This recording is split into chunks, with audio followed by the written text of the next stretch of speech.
ሰላም እንደምናችሁት ጓደኞቼ ሰላምታዬን አቀርባለሁ።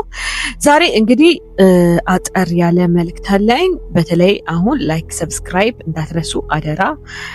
ደግሞ ሰብስክራይብ እያደረጋችሁ ያገዛችሁ ያላችሁ በጣም ማመሰግነው። ዛሬ የምናገርበት ክፍል በተለይ ከጠያቃችሁን ጥያቄዎች አኳያ ከወቅታዊው ጉዳይ ነውና በተለይ እስራኤልን በተመለከተ የመጨረሻውን ዘመን በተመለከተ ነውና ልናገርበት የምፈልገው ክፍል ዮሐንስ 20 ነው። የጥልቁ መክፈቻ ታላቁ ሰንሰለት በእጁ የያዘ መልአክ ከሰማይ ሲወርድ አየሁ። የቀደመው እባብ ዘንዶ እርሱ ዲያብሎስ ሰይጣን የተባለውን ያዘው፣ 1000 ዓመት አሰረው፣ ወደ ጥልቅ ጣለው። አሕዛብንም ወደፊት እንዳያስት 1000 ዓመት እስኪፈጸም ድረስ በእርሱ ላይ ዘግቶ ማህተም አደረገበት ይላል እና ክብር ለኢየሱስ ይሁን። እግዚአብሔርን እጅግ አድርገን እናመሰግናለን ማለት ነው። እና ይሄ እንግዲህ ይሄ ፕሮግራም የምንጠብቀው ፕሮግራም ነው ማለት ነው።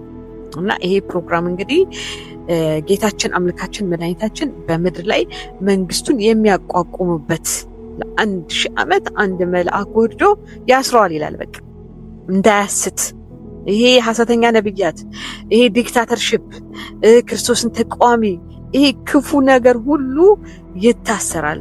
የሰው ልብን የሚያስት በአዳም በዘፍጥረት 1 ጀምሮ አይደል ሲያስት የነበረው እንዳይሰራ ይከለክለዋል አንድ መልአክ መጥቶ ነው የሚለው። ከዛ በኋላ ምንድነው ፕሮግራሙ? ኢየሱስ ክርስቶስ በምድር ላይ መንግስቱን ያቋቁማል። ያ የመንግስት ፕሮግራም የሰላም ጊዜ ይሆናል ማለት ነው።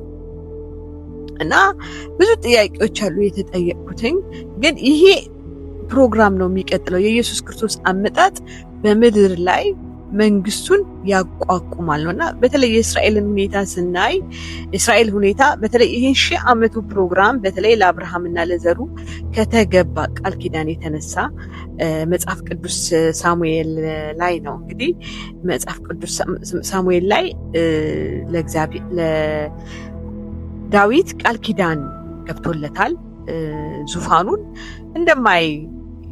እንደማይነሳው ማለት ነው። እና ብዙ ቃል ኪዳኖች አሉ የሚፈጸሙ ወገኖቼ ማለት ነው፣ የምንጠብቃቸው የሰላም ዘመን ጦርን ሚክያስ ላይ ራሱ ምንድነው የሚለው? ጦርን ራሱ አይደለ እንዴ ጦርነትን ሰይፍን ወደ ማረሻ የሚቀየርበት ጊዜ ይመጣል ማለት ነው። ማለት በቃ ጦርነት አይኖርም፣ ሰላም ይኖራል ለ1000 ዓመት ማለት ነው። ከዛ ሰው ልጆች በሰላም ይኖራሉ። በቃ ያገባሉ፣ ይጋባሉ፣ ስራ ይኖራል። ቴክኖሎጂ ራሱ በጣም ሰፊ እንደሚኖር ነው። እና ብዙ ነገሮች አሉ ስለ ቴክኖሎጂውም የምንናገርበት እና ግን እኔ አሁን እዚህ የምንጠብቀው ምንድነው? አሁን ለምሳሌ ጦርነት ሲዝን ላይ ነን። ይሄ ጦርነት የተነሳው በአመፀኞች ነው። እነዚህ አመፀኞችን እግዚአብሔር ይዋጋቸዋል። በተለይ የእስራኤል መሰብሰብ በተለይ በዚህ በእምነት አባቶች አሁን እኛ ተተክተናል። ለምሳሌ 1000 ዓመት መንግስቱ ምሳሌያዊ ነው እንጂ ሪል አይደለም የሚሉ ክርክሮችን ለመከራከር ነው። አሁን ይሄ ግን ሪል እንደሆነ ነው የሚያሳየው ማለት ነው። እንጋባችሁ ቃል በቃል መንፈሳዊም አካላዊም ታድሶ እንደሚደረግ የሰላም ዘመን ወርቃማው ዘመን እንዲያው እንደሚባል ነው ብዙ ቦታ ተናግሯል። አሁን የጦርነቱ ፕሮግራም ደግሞ ሕዝቅኤል ላይ ዳንኤል ላይ እንዴት እንደሚፈጸም መጀመሪያ ይሄ ጎግ ማጎግ መሰለኝ። አሁን ጎግ ማጎግን የገባን መሰለኝ። በተለይ ይሄ የኢራን ትንሽ አከራካሪ ነገር ነው። አንደኛ ነገር እኔ በግሌ እንደገባኝ በተለይ አንዳንድ ነገር ሲፈጸም በግል ህይወታችን እንኳን ሲፈጸም የእግዚአብሔር ቃል ግራ ይገባናል አይደል እንዴ? ላናቀው እንችላለን፣ ግን እግዚአብሔር እየገለጠልን እያሳየን። ምክንያቱም አሁን የእስራኤል መቋቋም ተናግሯል አይደል? ሕዝቅኤል እግዚአብሔር ራሱ በተለያዩ ነቢያቶች የተነገረ ትንቢት ነው። ግን እስራኤል ስትመሰረት ብዙዎች አልተቀበሉም። የእምነት አባቶች እነዚህ የተሐድሶ መሪዎች አላወቁትም። ለዚህ ነው ብዙ ቤተክርስቲያኖች በዝምታ ወይንም ባለማወቅ ያሉት እንጂ ለምሳሌ 80% ሊቃውንት ተቀብለዋል አሁን የእስራኤልን ያለችበት ሁኔታ ማለት ነው። እና እሱን ብዙ ሌላ ጊዜ በስነ ስርዓት ምን ቸርች እንዴት እንደተቀበሉ ምናምን በደንብ ላስረዳችሁ እችላለሁ።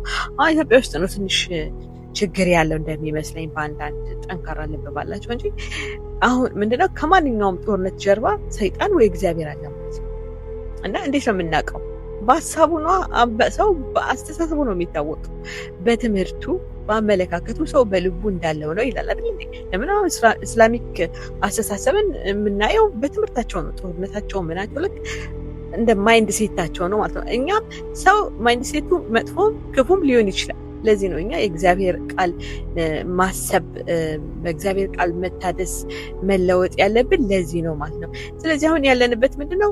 የጦርነት ፕሮግራም ነው እና መጸለይ አለብን። እግዚአብሔር በዛ ይጠቀማል ማለት ነው። አንደኛ አመፀኞችን ይቀጣበታል። ጌታ እራሱ እኮ ምንድነው የሚለው? በአፉ እስትንፋስ ያጠፋቸዋል ነው የሚለው። ሲመጣ ራሱ ጦርነቱን ነው የሚቀላቀለው የሚለው ማለት ነው። ስለዚህ ወገኖቼ እነዚህን ነገሮች ማወቅ እንዳለብን አስባለሁ ማለት ነው። ገብቶ ወይ ታዛቢ ወይም አማኝ ሆነን ወይ ታዛቢ ወይ ተቃዋሚ መሆን የለብንም።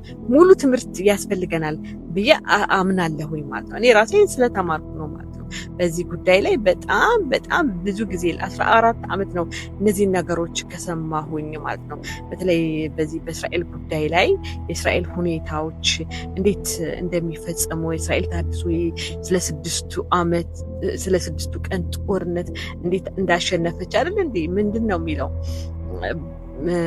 ምንድነው በተለይ ሬሳቸውን ከእንደገና እንደሚገጣጥም እንደ ህዝብ እንደሚያቆማቸው አገሪቷ ከእንደገና እንደምትመሰረት ከእንደገና ደግሞ አዲስ ኪዳን ላይ ደግሞ ብዙ መልእክቶች አሉ አይደል? በለሲቷ ተቆጠቆጥ ያኔ መጨረሻ እንደሆኑ አስተዋይ ልብ ይበል ይላል። እና ስለዚህ ምንድነው አሁን እነዚህ የጦርነት ሲዝኖች እንዴት እንደሚፈጸሙ እንዲያውም ሕዝቅኤል 38:11 ላይ ምንድነው ወንድምን ከወንድሙ ጋር አስነሳለሁ ይላል። እና አሁን አንዳንድ ጦርነቶች በጣም አስከፊ ሊሆኑ ይችላሉ። ምክንያቱም ሰዎች በቃ ለመመለስ ፈቃደኛ ባለመሆናቸው አይምሯቸውን ለከንቱ ነገር አሳልፎ ሰጠ ይላል። እና እርኩሱም ይርከስ አመፀኛውም ያምፅ አንተ ከዚህ ሽሽ ነው የሚለው። እና ስለዚህ እኛ እየጸለየን ወንጌልን መመስከር አለብን። ከእንደገና ደግሞ ከእስራኤል ጋር መቆም ያለብን ለምንድን ነው ዋናው ክርክሩ። የእግዚአብሔር ፍጻሜ ዘመን ወደዛ ስለሚያዞር ነው ማለት ነው። ጌታ ኢየሱስ ክርስቶስ መንግስቱን በዛ ስለሚመሰርት ማለት ነው። እና በዛ የ1000 ዓመት ግዛት እንደሚመሰረት መጽሐፍ ቅዱስ በተለይ በራእይ 20 ላይ 7 ጊዜ ተጽፏል። ሚልኪያስ ላይ ተጽፏል። ዕንባቆም ላይ ተጽፏል። ምድር እግዚአብሔርን በማወቅ ትሞላለች። ማአት እያንዳንዷ ጥቅስ ባብራራላችሁ በጣም አስደናቂ ወርቃማው ዘመን የሚባለው ዘመን የሚመጣ ነው ማለት ነው። በእውነት አሁን ቤተክርስቲያን በጣም በመከራና በጦርነት ነው እያለፍን ያለ ነው አይደል? እያየን ያለ ነው። እኔ ህይወቴን ሳቀው ጀምሮ ስለ ጦርነት ያልሰማሁበት ጊዜ የለም። ወርቃማ ጊዜ የተባለው አይደል እንዴ? ጦርነት እንስሳ እንኳን አብሮ በሰላም የሚኖርበት ዘመን እንደሚመጣ ይሄ ነው የሚለኝ ሰው በጣም በቃ ሞኝነት ነው ማለት ነው። እና ከዛ ምንድነው ከዚህ ከ1000 ዓመት በኋላ 1000 ዓመቱ ፕሮግራም ምንድነው የሚሆነው? በተለይ ሰዎች ፍቃድ እንዳላቸው በዛ ማግባት መጋባት እንዳለ እና ሌሎችም ማብራሪያዎች አሉ ማለት ነው። አጋባችሁ እና ግን በአጠቃላይ የምድር የኑሮ ሁኔታ ይቀየራል ማለት ነው። በተለይ እነዚህ ዲክታተር ምናምን ሀሳብ በቃ ይቀየራል። ሰው ንቁ ይሆናል ማለት ነው። በቃ ገባችሁ? በቃ የሚኖርበትን ዓላማ ያውቃል። ክፋት አይሁን ገባችሁ? ግድያ ምናምን አይኖርም ማለት ነው። ኢየሱስ የሰላም ጊዜ ያኖራል እና የአፈጻጸሙን እንግዲህ የበለጠ እየተረዳን እየተማርን እኛ የሰላም ሰው የተሃድሶ ሰው መሆን አለብን ብዬ አስባለሁ ማለት ነው። ብዙ ስለ ንጥቀት የሚናገረው ነገር አለ። ከእንደገና ዳንኤል ስለተናገረው ደግሞ ስለዚህ 7 ዓመት ታላቁ መከራ ገና አይደል እንደ እስራኤል ሐሰተኛው መሲህ እንደምትቀበል ከሶስት ከዓመት ከግማሽ በኋላ ደግሞ አይደል ሌላ ነገር እንደሚፈጠር ብዙ ነገሮች ይፈጠራሉ። አሁን ግን እኔ የሚታየኝ በተለይ የኢራን ጦርነት ተሃድሶ ከአርማጌዶን በፊት እንደሆነ ነው የማስበው። ምክንያቱም አርማጌዶን የሚጀምረው ራሽያ እንደሆነ የሚያሳዩበት ጥቅሶች አሉ ማለት ነው። እና ስለዚህ አፈጻጸም በጣም አፈጻጸምን መረዳት በጣም ትልቅ ነገር ነው። ትልቅ ማስተዋል ይፈልጋል። ምክንያቱም የጊዜ ሁኔታ አለ። ለምሳሌ ጦርነቱ በአንድ ቀን የሚያልቅ ይመስላል አይደል? በአንዴ በቃ ኢራን ጥላት አለው ምናምን ሲል አይደል? ግን እንደምታዩት አይደል? ማንኛውም ግን ማወቅ ያለብን ምንድነው ጎግ ማጎግም ቢሆን ኢራንም ብትሆን ማንኛውም አርማጌዶን ቢሆን እስራኤልን አያሸንፍም። ይሄ መሰረታዊ ነገር ነው። ምክንያቱም ለምንድን ነው የእግዚአብሔር ጣልቃ ገብነት ስላለበት። ገባችሁ? ወዴት ነው የሚወስደን? ወደ ኢየሱስ ክርስቶስ ምጽአት የሚወስደን መንገድ ነው። አመፀኞችን እየተዋጋ በዛም ደግሞ ለእስራኤል ተገስጻ ነው። ቀላል አይደለም ይሄ ሁሉ እና ግን ምንድነው የሚለው የአሕዛብ ሙላት እስኪፈጸም ድረስ በእስራኤል ድንዛዜ ሆኗል። ለዚህ ነው እኛ በጣም መጸለይ አለብን። ለእስራኤሎች መጸለይ አለብን። መደገፍ ያለ መደገፍ አይቻልም ማለት ነው። በቃ እግዚአብሔር ቃል እየሰራ የእግዚአብሔር መንፈስ እየሰራ እኛ ውስጣችን አንታይ ክርስቶስና አንታይ እስራኤል ካሌለን በስተቀር ቃሉ ነው የሚለውን ማለት ነው። እና ዝም ማለትም የሚቻል አይመስለኝም እኔ። እና እነዚህ ትምህርቶች አሁን 80% ነው የምላችሁ ብዙ ሊቃውንቶች አሁን ወደዚህ ነው የተቀላቀሉት ማለት ነው፣ ምዕራባውያን ምን። ስለዚህ ይሄንን ነው የምለው ሐሳቤ በዚህ ከመለስኩ ማለት ነው። የተለያዩ ጥያቄዎችን አይቻለሁ፣ ብዙ ወንድሞቼ የተናገራችሁኝን ምን አይቻለሁ። እና ግራ ላለመጋባት ብዙ መልሶችን በፌስቡክ ላላችሁ ፌስቡክ እየሰጠው ነው ማለት ነው። እና ስለዚህ ምንድነው አእምሯችንን ማደስ መሰልጠን አለብን ብዬ አምናለሁ። ጊዜውን ማወቅ አስፈላጊ ነው። ጊዜውን የምናውቀው በሚከሰቱት ነገሮች ነው ብዬ አምናለሁ። እና ምንድነው በተለይ አሁን ስለ ኢትዮጵያ በተለይ ኢትዮጵያ ልጆቿን ወደ እግዚአብሔር ትዘረጋለች የሚለው አፈጻጸም እንግዲህ መጸለይ አለብን።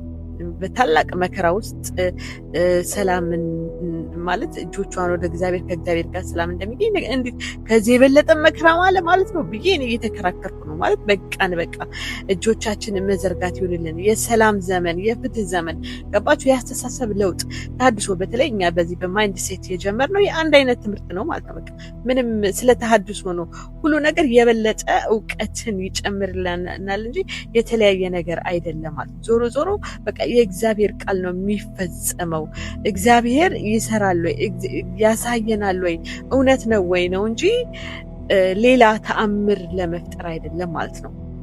እና አንዳንዴ በቃ ዝም ብለን የሆነ ቦታ ከቆምን አእምሯችን ከተቆለፈ በቃ ማየትም ወይ አናሳልፍም ወይ በቃ እንደ ፈሪሳውያን እንሆናለን ማለት ነው። ስለዚህ እግዚአብሔር አእምሯችንን እንዲከፍትልንና እንድንረዳ ጊዜውን አስፈላጊ ጊዜ ነው። ጊዜውን የመረዳት አስፈላጊነት አለብን ማለት ነውና ስለዚህ በዚህ ጊዜ ምን እየተፈጸመ ነው ብለን እኛ ደግሞ በዛ ምን መሆን እንዳለብን የእግዚአብሔር ቃል ይነግረናል ማለት ነው። ይህ ጊዜ የመጸለያ ጊዜ ነው። አንደኛ ስለ እስራኤል መጸለያ፣ ሁለተኛ ራስን የማዘጋጀት ክርስቶስ ራስን የማደስ በስነ ምግባር። ለምሳሌ 1000 ዓመት መንግስት ይሄ ስነ ምግባር ጉድለት አይገባም እና አሁን እኛ እዚህ ለውጥ ማምጣት አለብን አይደል እንዴ? ማወቅ አለብን። እግዚአብሔር መንግስት ላይፍ ስታይል እሱ አትሊስት ስትራግል ማድረግ አለብን። መጽሐፍ ቅዱስ ኃጢአት አላደረግን ብንል እንዋሻለን ነው የሚለው አይደል እንዴ? እኛ ሁሌ ንስሐ በቃ እየገባን መንፈስ እየተሞላን ምንድነው እሱ ራሱ ፍጹማን ሙሉዋን ያደርጋቸዋል ይላል እና ጌታ ሲመጣ ሙሉ በሙሉ ተሐድሶ አይደል አዲስ አካል ነው የምንለብሰው ይላል። የሞቱት ይነሳሉ ይላል። ከእንደገና ደግሞ በዛ መከራውን የተካፈሉት ደግሞ በዛ 1000 ዓመት መንግስት አይደል እንዴ ስልጣኑ ለሚሰጣቸው አሉ እና እዛ ባለስልጣን ነው የምንሆነው ብዬ ማምነው እና ስለዚህ ወገኖች ብዙ እውቀት እንዲኖረን ያስፈልጋል። በዚህ በእስራኤል እየተደረገ ያለው ትልቅ መንፈሳዊ የእግዚአብሔር ዝግጅት ነው እና ይህንን መርዳት አለብንና የሚቀጥለውን ክፍል ደግሞ በሚቀጥለው አቀርብላችኋለሁ። እንግዲህ አሁንም ላይክ እና ሰብስክራይብ እንዳትረሱ። ሰላም ለኢየሩሳሌም ይሁን፣ ሰላም ለምድራችን ይሁን፣ ሰላም ለእያንዳንዳችን እንዲሆን ጸሎቴ ነው። ተባረኩ።